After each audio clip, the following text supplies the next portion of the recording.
사람의 뇌를 들여다보겠습니다. 여기 보이는 뇌 앞쪽 부분이 전두엽인데요. 이 중 가장 앞쪽에 위치한 이 부분이 내 몸의 진짜 주인, 즉 나를 나답게 또 인간답게 만들어주는 내 몸의 관제탑, 전전두엽입니다. 전전두피질은 두개골과 맞닿아 있는 바깥쪽 피질에서 좌뇌와 우뇌의 접점골 안쪽 피질로 이어지는데요.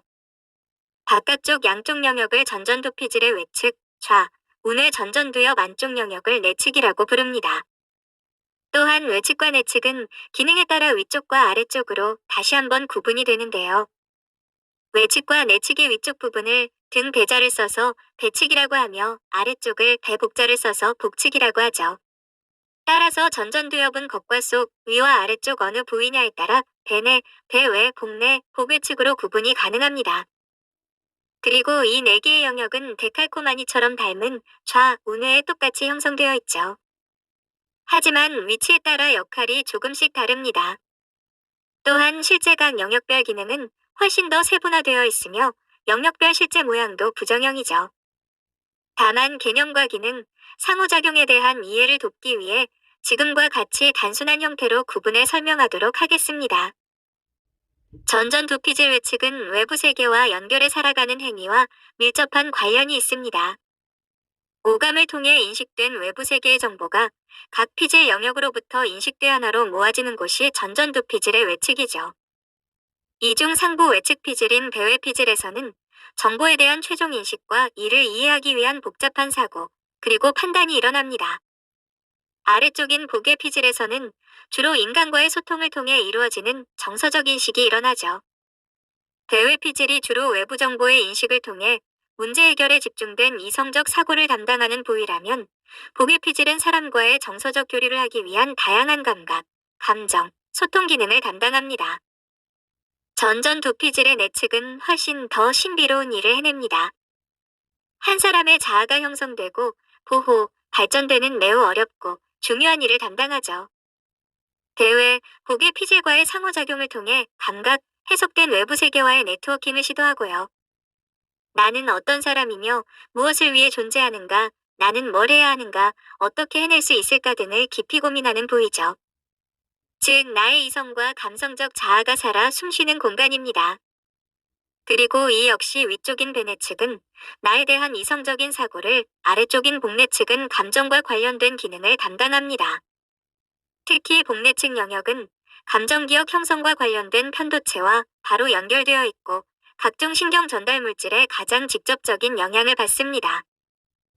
여기서 잠깐, 인간의 뇌는 총 3개의 층위로 이루어져 있는데요.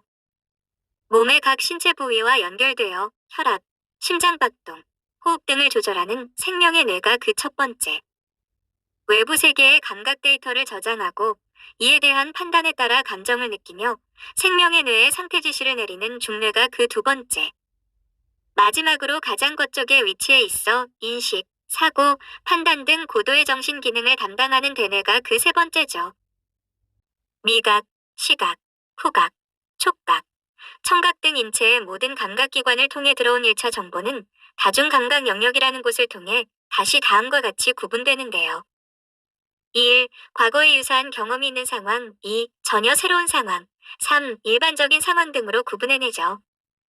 이 분류에 따라 과거의 기억과 과거 감정이 새 인식과 함께 전전두엽으로 이동하거나 신규 정보가 전전두엽으로 바로 이동하거나 하게 되는 것이죠. 이렇게 사고의 본진 사령부인 전전두엽에 도착한 정보들은 이전에 쌓아뒀던 어떤 정보와 섞이거나 날 것 그대로 들어와 이성의 뇌에서 새로운 분류와 해석, 판단을 거치게 됩니다. 문제 상황에 대해서는 해결적 사고가 발휘되기도 하고 정보의 불충분성으로 판단이 어려운 경우 다시 기억의 저장고에 보관한 뒤 판단을 미루기도 하죠. 물론 누군가는 그 자체만으로도 섣부른 판단을 내리기도 합니다. 이는 모든 사람들의 사고력이 동일하지 않기 때문인데요.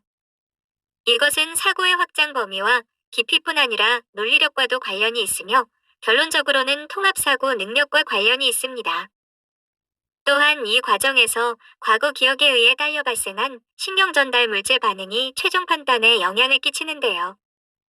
따라서 편도체가 내리는 감정적 해석은 판단에 따른 연역적인 결과일 수도 있고, 과거의 경험이 가져온 귀납적인 결과일 수도 있습니다. 이러한 결과의 최종적인 내용물은 객관적일 수도 지극히 주관적일 수도 있으며 보다 주체적이거나 보다 객체 의존적일 수도 있죠. 그러나 인간은 자신이 내린 판단에 대한 편견, 선입견 여부나 논리성, 타당성, 옳고 그름의 정도 여부를 분별하지 못합니다. 다만 내 판단이 옳다고만 믿을 뿐이죠.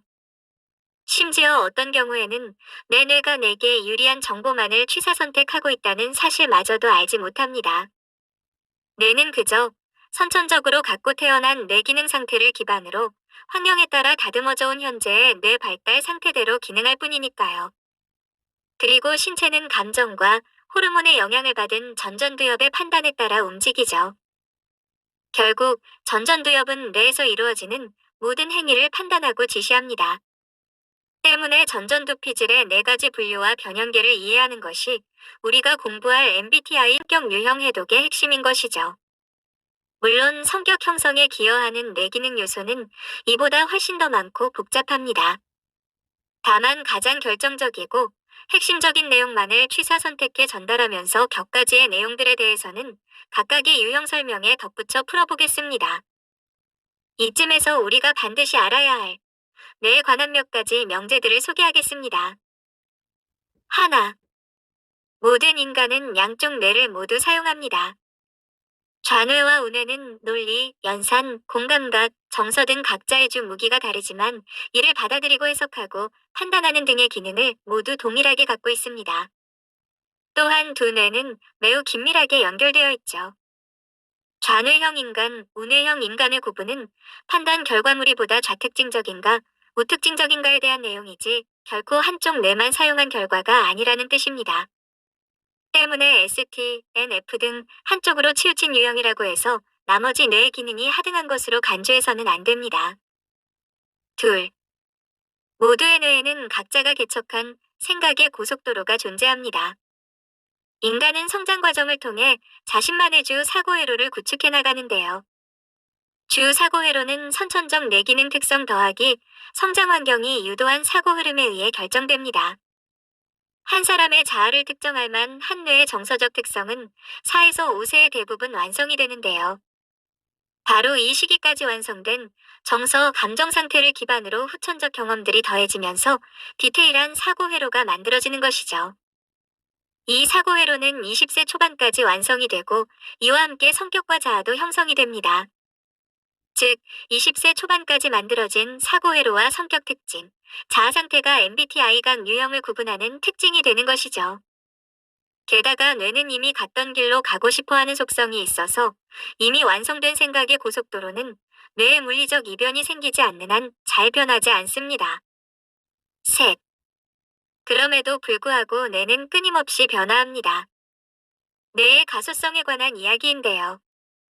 이미 완성된 성인의 뇌라고 해도 새로운 것을 학습하고 끊임없이 자극을 주면 뇌가 개발, 변화할 수 있다는 것이죠.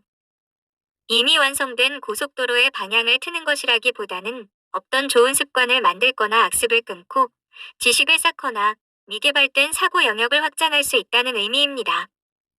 사실, 성격, 가치관, 생각의 틀은 정체성의 근간이기 때문에 이것이 변하기란 쉽지 않습니다. 앞서 설명한 것처럼 뇌는 가던 길로 가려는 습성이 있기 때문인데요. 하지만 자극과 보상 체계, 경험을 반복하면서 새로운 시각을 갖게 되면 융통성, 사회성, 창의성, 논리성 등을 충분히 확장시킬 수 있습니다. 이것이 나이가 들어도 자기 개발을 해야 하는 이유죠. 또한 그렇기 때문에 우리는 각자의 뇌 상태만 잘 알고 있어도 좋지 못한 습관이나 중독 등을 충분히 끊어낼 수 있습니다. 오늘 다룬 내용이 뇌과학을 근간으로 한 MBTI 성격 분석에 매우 중요한 요소이기 때문에 어느 것 하나 축소하기 어려웠는데요. 내용이 길어짐에 따라 본격 유형 분석이 한 차례 더 미뤄지게 된 점 양해를 부탁드립니다.